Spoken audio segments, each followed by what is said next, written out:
Kaunti-ini ya Laikipia jitagwo Peter Mwangi. Na tukiuma thufiri ni ati atongoria aria manyitaga thirikari mbaru no mathiete na mbere na kuhinyereria muingi wa kirima ndugetikire gutirika thirikari kuona mung'ethaniro gutiri kindu ungimarehera makiaria mwena wa ihuru rutetu guku ni kaunti-ini ya Nyeri hindi ya mathiko ma muru wa nyina na muthuri wa minister wa migunda niwe Alice Wahome. Atongoria maugite thirikari ya President Ruto no ihotete gukinyaniria tafarira nyingi cia uthi wa na mbere.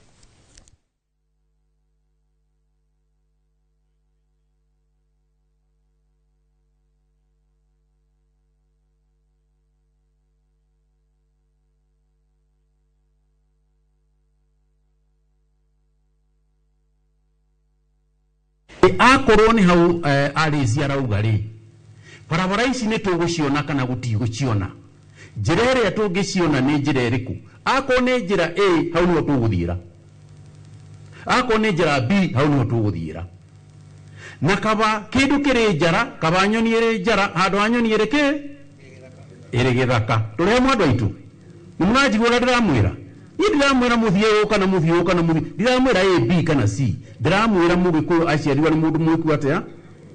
If there is something that we have done very well, and I'm not saying that because I'm the PS for energy, is matters electrification.